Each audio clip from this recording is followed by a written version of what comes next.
Estamos de volta com o OE na Copa, a segunda edição do nosso programinha que faz um resumo, um apanhado geral do que está acontecendo e do que está por vir nesse Mundial da Rússia 2018. As coisas não estão do jeito que nós planejamos, não é isso? Crisley Teixeira ao meu lado. Bom dia, boa tarde, boa noite para você. Boa tarde, boa noite, bom dia, né? Mais uma vez aqui para comentarmos sobre a Copa do Mundo aí, que tá tendo muitas surpresas, né? Que vamos ver como é que vai ser o andamento dessa próxima rodada, né? É isso aí. Então com vocês, OE na Copa.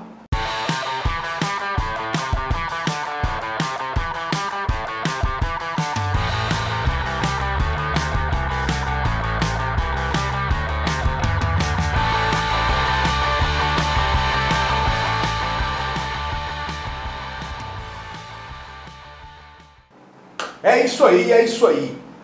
Crisley Teixeira, o que está acontecendo com as potências mundiais, com as tidas como favoritas ao título da Copa do Mundo e que estão patinando, pelo menos a maioria delas, né?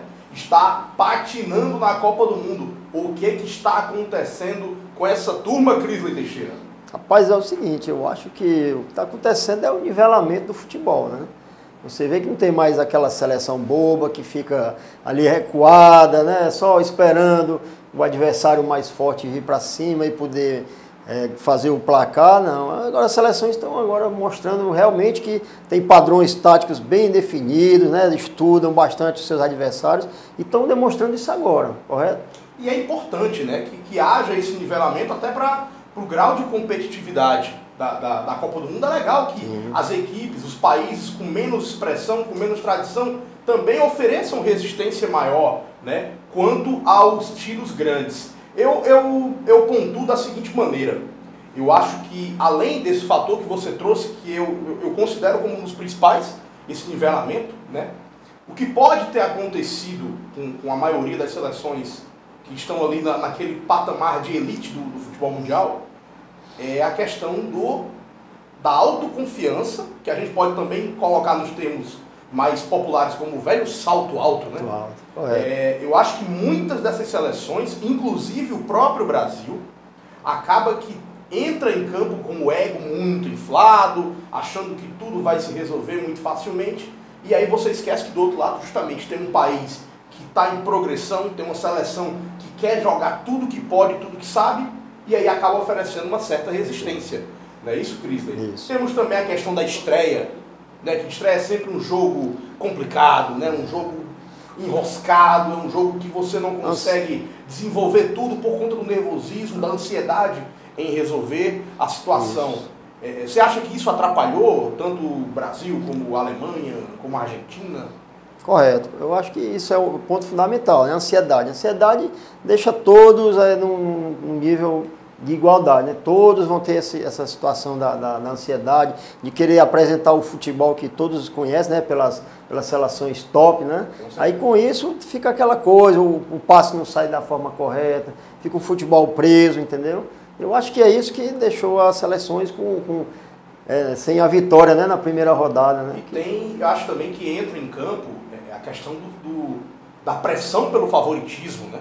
Tanto a Alemanha como o Brasil, como a Argentina, são três seleções consideradas top de linha, né? E que entram muito pressionadas. Favoritíssimas. Né? Favoritíssimas. Então você tem que demonstrar o melhor que pode sempre. Né? Para essas seleções, principalmente, não é aceitável tropeçar. Né? Verdade. E isso acabou acontecendo meio que em forma de conjunto mesmo. Todo mundo acabou tropeçando. O Brasil... Um efeito dominó. É um efeito dominó, exatamente. O Brasil empata com a Suíça, a Argentina empata com a Islândia, que é uma seleção que não tem expressão nenhuma. Primeira Copa. Primeiro Mundial, né, disputando. E a Alemanha foi além, ainda perdeu para o México. O México apresentou um futebol muito legal, muito divertido de se ver. Um time que ataca e defende com uma certa intensidade, coisa que a gente não está muito acostumado a ver, principalmente jogando com a seleção do tamanho da Alemanha, que é a atual campeão do mundo. Né? Não tomou conhecimento, né? Não. Tomou conhecimento da Alemanha, mostrou um futebol vertical, sempre vindo para cima, com contra-ataques quase que letais, né? Porque foi apenas 1-0, mas poderia ter sido mais. Poderia ter sido mais, né? Se o México tem um centroavante, um atacante ali com um pouco mais de qualidade, né? A sacola da Alemanha podia ter saído cheia lá desta partida. E aí nós vamos ter aí essa transição da primeira para a segunda rodada. Né? Eu acho que a primeira rodada é mais uma coisa festiva, né? As seleções ainda entrando no clima da Copa, é muita alegria de arquibancada, mas agora o bicho pega. Quem não ganhou na primeira rodada vai ter que ganhar na segunda, porque senão vai ver a sua chance de classificação cada vez mais reduzida.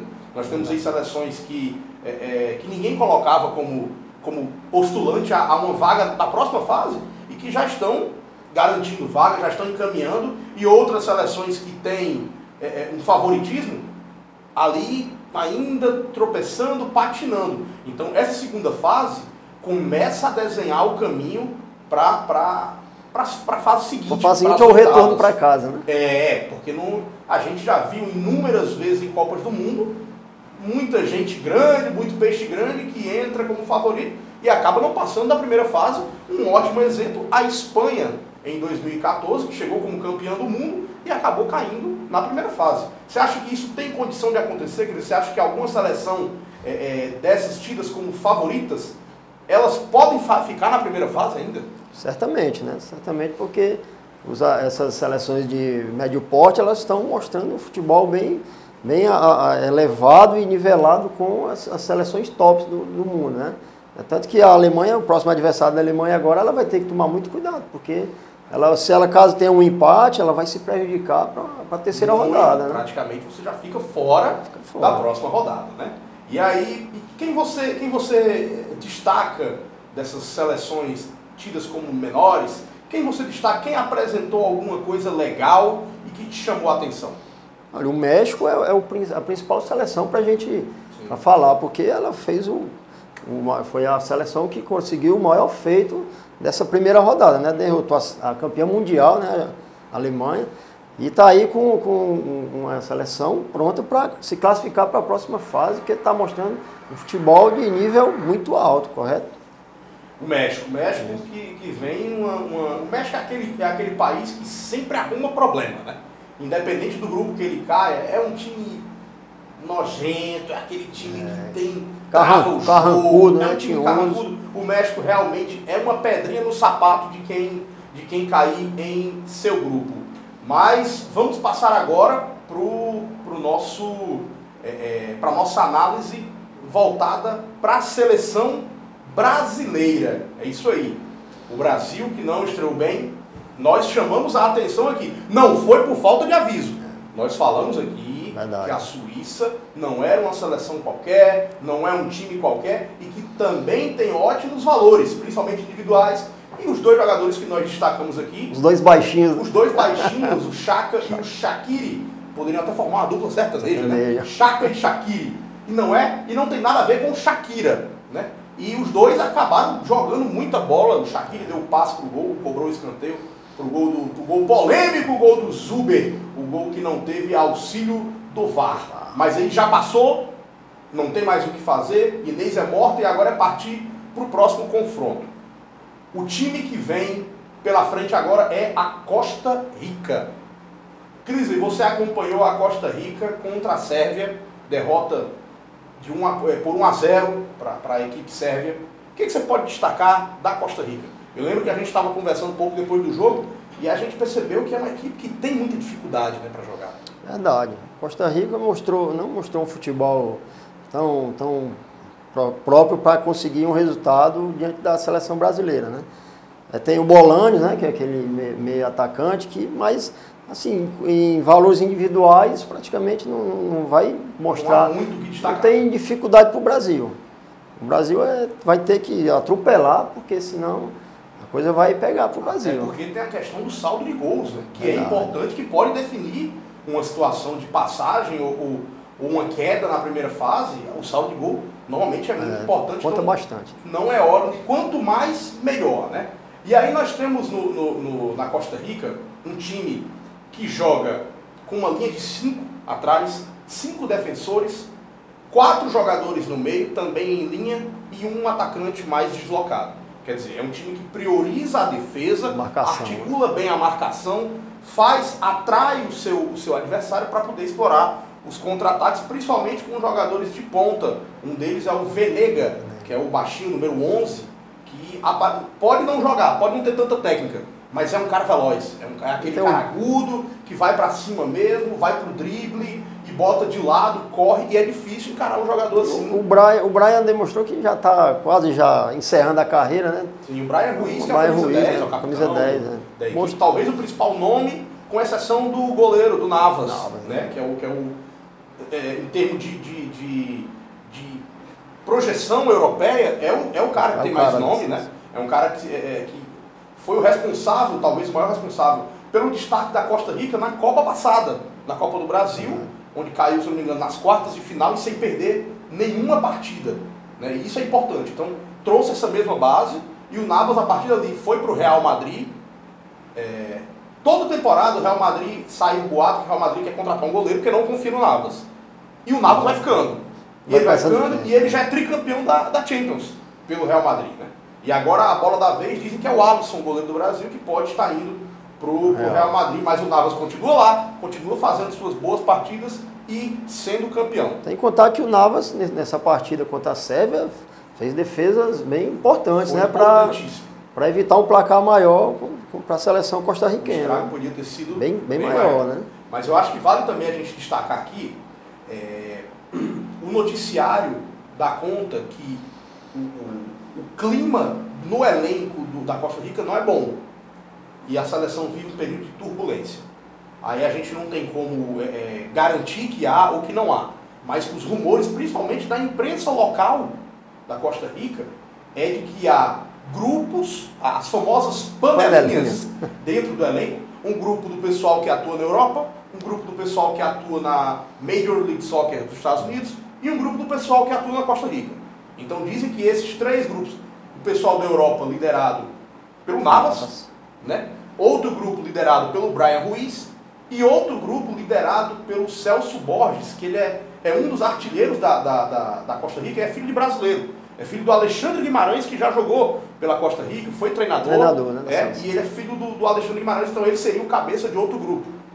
E aí o que se fala internamente é que os grupos não se dão bem, a equipe, o elenco não é fechado, inclusive o presidente da Federação Costarriquenha precisou vir a público para tentar desmentir, dizendo que não, que o grupo está unido, que está todo mundo em prol do mesmo objetivo, mas parece muito mais, Cris, ser aquele discurso da boca para fora, para tentar passar uma outra imagem, mas que internamente a coisa não é boa. Até que ponto isso pode atrapalhar a já frágil seleção da Costa Rica?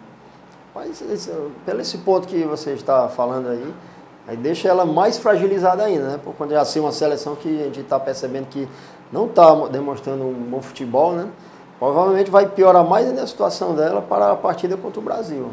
Com certeza. Inclusive, há dias atrás, em um lance de treino que foi veiculado no YouTube, os jogadores naquela roda de bobinhos, e um dos jogadores, que é inclusive o brasileiro, o Celso Borges, ele chuta a bola no cara que está no meio ali, tentando pegar a bola com uma certa força desproporcional, que era o Venega, e aí o Venega vai lá e peita o cara. Então fica aquele clima ruim, aquele bate-boca, logo após isso os jogadores acabam se afastando. Então pode ser que seja mais uma prova de que as coisas não andam tão bem assim dentro do ambiente costarriquenho, do time do Los Ticos, que é o apelido da seleção costarriquenha. Mas aí trazendo para a nossa realidade, Brasil. Uma atuação ruim, abaixo da média, muito aquém do que se esperava. É muito provável que o Brasil precise de mudanças. Tite já estuda algumas mudanças, inclusive conversou antes mesmo do Mundial com Parreira, com Zagallo, ouviu conselhos e disse que não se preocupasse em mudar, porque normalmente a seleção que começa não é a mesma seleção que termina, né? Esses times normalmente passam por modificações, passam por mutações dentro da própria competição e aí você não tem como prever. Cris, o que você acha? Você acha que precisa mudar? Você acha que há necessidade de alterar a formação que empatou com a Suíça? O que você me diz sobre isso? Bem, o que nós temos de melhor está em campo. A verdade é essa, né? Mas o que tem que mudar é a atitude dos jogadores, né? Acho que o Tite tem que ter, principalmente, eu acho que o Tite tem que ter mais pulso e chamar os principais jogadores para conversa e mostrar que ali é um grupo. Todo mundo tem que jogar como um grupo, que o grupo vai sair vencedor. Se continuar com essa forma de jogar individual, com cada qual é a estrela do time e quer resolver sozinho, não vai dar. O coletivo é que faz a seleção ir para frente. Se continuar da forma que está, nós ficaremos, né, até meio reticentes com um bom resultado contra a Costa Rica, porque a Costa Rica é uma seleção que vai vir toda atrás, recuada, fechada, como já jogou contra a Sérvia. Contra o Brasil mais ainda, porque o Brasil é uma exponência do futebol mundial e com certeza eles vão vir bastante recuados. E logicamente passaram a estudar o jogo do Brasil a partir dessa estreia, né? Então assim, ali dá para você identificar... Eles viram que o monstro não é tão exatamente grande. O próprio atacante, o Urenha, que é um dos principais centroavantes da seleção costarriquenha, falou isso na coletiva. A gente respeita o Brasil, mas a gente já viu que há inúmeros defeitos, há pontos fracos, e a coisa não é tão feia como a gente pensou que era. Então eu acho que ele já está dando a letra de que estão estudando o que fez na estreia, o que fizemos na estreia, e isso certamente será usado contra nós.